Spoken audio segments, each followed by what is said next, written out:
What is up, guys? Pie Muffin here, and we are back for our SAO Rising Steel video. Hopefully this video works this time, because I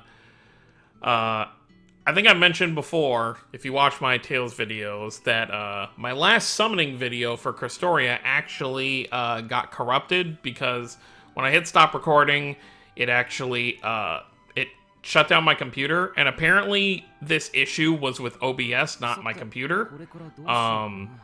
Because I just did there was an update I apparently hadn't done for OBS yet that had some, like, I guess bug issues with certain operating systems that would just cause everything to crash.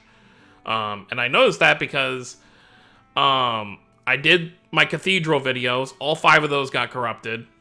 So you won't be seeing me cover this Cathedral, but now it should be good for the next one, whether I decide to stream it or record it.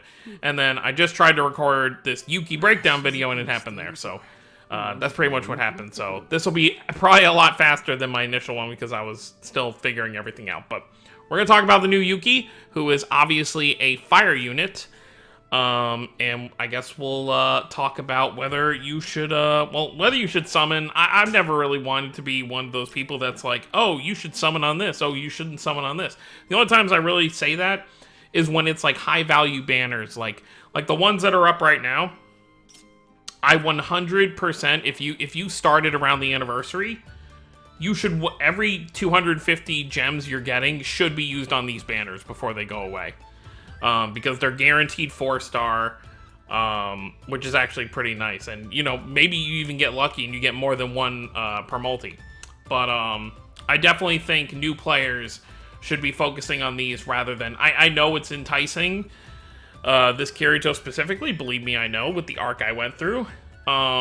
But I would definitely say, like, new players should be going for this because it's actual guaranteed units for each color. So you can start building your different colored teams, which is mainly how this game works. But enough about that. Let's talk about YUUKI. And let's talk about what she does.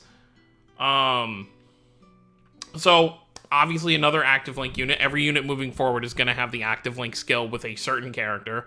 Her special partner is Kirito. Now, of course, character-wise, it feels like an odd pick because I think YUUKI and Kirito interacted maybe twice in the series. You know, once was when Kirito and Klein came to save them from the mob for the boss they were trying to take down. And I think the second time was when, in that tournament they were in, YUUKI and Kirito faced each other in the finals, and YUUKI only won because time ran out. Kirito was about to finish her off, but then time ran out. So it is a weird choice, but at the same token, there's only one Fire Asuna, and it's the free-to-play one from the anniversary, so making her first partner Asuna wouldn't make a lot of sense, because you would have to use a different color Asuna, or I guess you would have to use the free-to-play one. So yeah, so that's why it's gonna be Kirito. I mean, obviously, I guess they could have chosen Roni, but YUUKI and Roni, why? Let's take a look at what she does. So, she is a charge and assault rotation unit, which means she's basically the same as the Sinon we got after the anniversary ended. Let's look at her stats. 5940 HP. HP is around, or defense and magic defense are around 1100, which is pretty standard for a unit. 2300 attack, so obviously an attacking unit. Speed 316, so she's pretty fast. So that's pretty good there.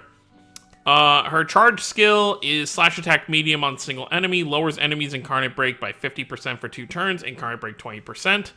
I am starting to like these incarnate break lowering things for a few turns, because that can actually be pretty handy. I don't actually have a unit that has one of them, but I've seen people use them, and they're actually pretty nice.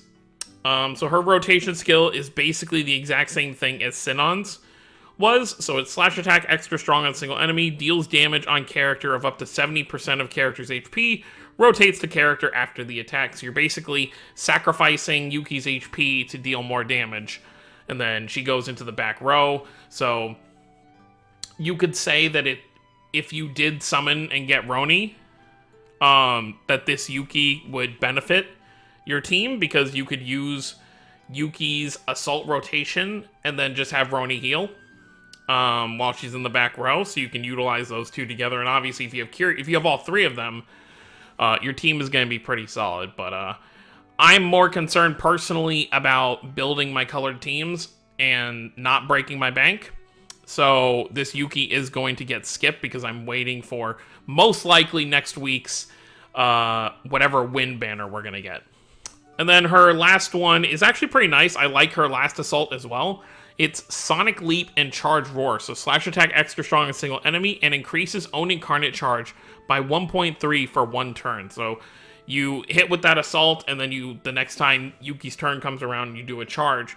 And what's really nice about this is you could, if you have the Fire Sheta, I'd be curious. I would assume you can because they're different kinds of skills, but I'd be curious to see if you could stack this Charge Roar from the assault attack alongside the enhance that Sheta gives. So you could double up on YUUKI for that charge. You'd probably get close to, I'd say like 80% charge on your next attack if it actually stacks that way. So that'd be pretty cool.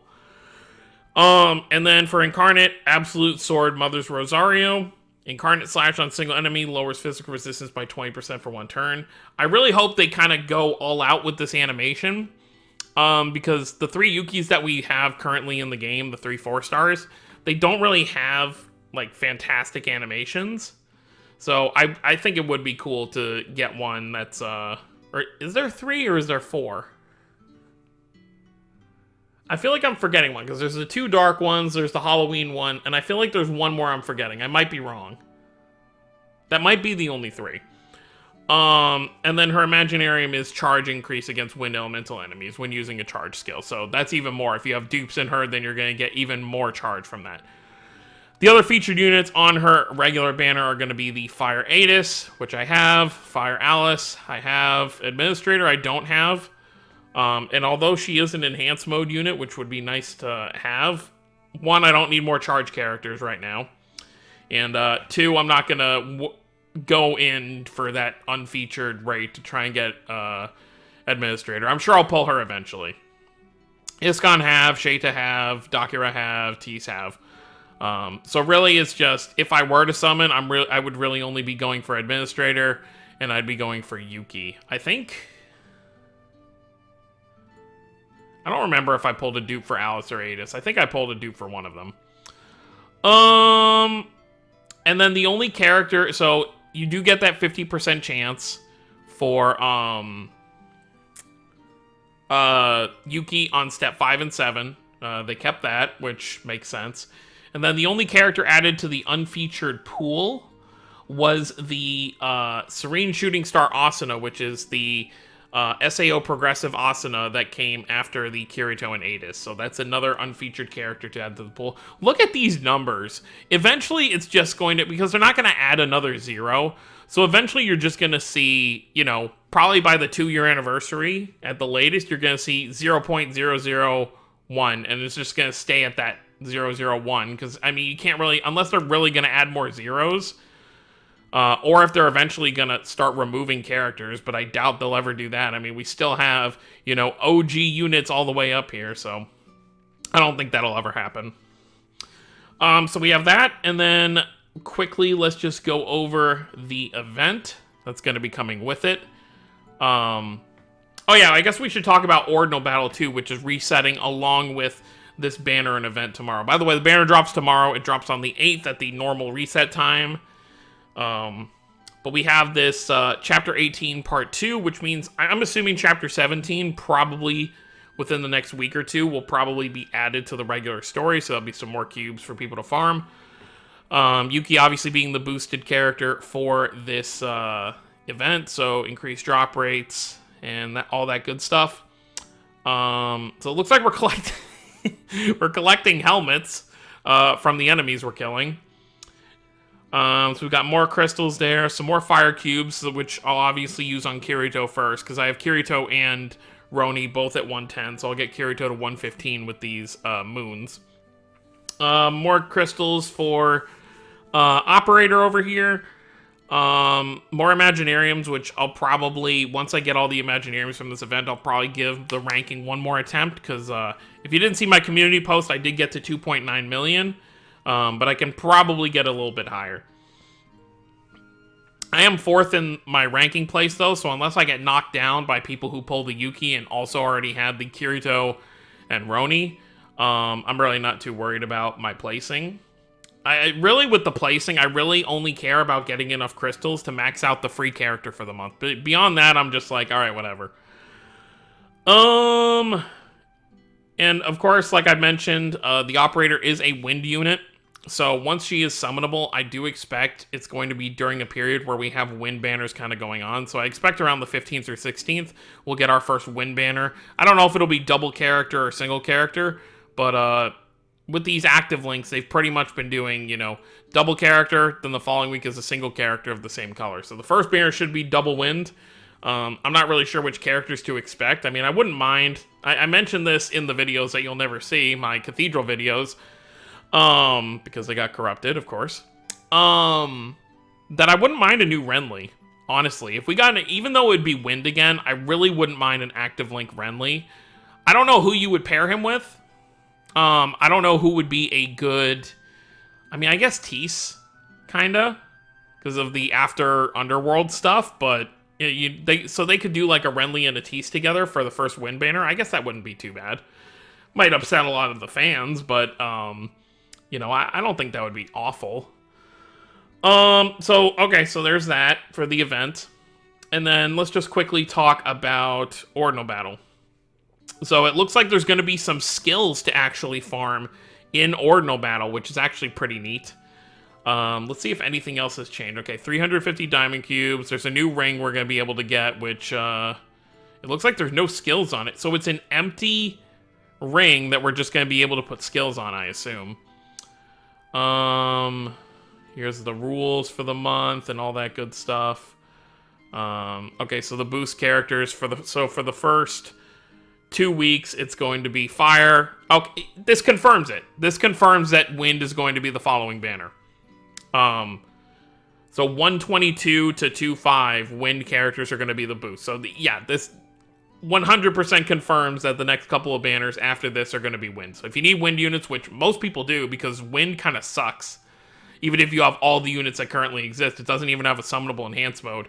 But yeah, this confirms wind units are definitely coming next week. So that's what I'm definitely going to be saving for. You know, 350 diamond cubes to add to me. So that'll get me close to like 800. Plus this new event will get me close to... well, the event and Ordinal will get me close to 800. And then I just need to farm up, you know, another 200 within the next week, which really shouldn't be that hard at all. But yeah. So let me know what you guys think about the new YUUKI. Let me know what you guys think about the event and Ordinal. Speaking of, you know, the new skill, I'm really just taking my time with it, making the gear. Because it's so... If they would just remove... If it wasn't part of this, where it's like 5 turns left per day, like I would farm it, you know, all day, get everything I need to get, but it's just so annoying, you know, because I complete it, I'd say my 5 runs are every like 3 to 4 minutes, and then I have to look at my phone, which makes me sound extremely lazy, but with a game like this, I am extremely lazy, especially when it comes to like auto farming. I'm just like, all right, I have all this stamina, let's just leave it on. You know, I'll watch something or I'll play something else while my phone's just doing this in the background. But it would just be nice if, even if they didn't get rid of the 5 times, like, set it so you can use how many refreshes you want to use as well, because that's the main reason why I don't really focus on it too much. But eventually, I'll get a full, you know, team, basically, of 6 accessories that are fully maxed out with the skills that I want. But it is going to take a while. But that's going to be it, guys. Thank you all for watching. Don't forget to subscribe for more if you're new to the channel. I'll see you all next time. Have a wonderful day, everyone.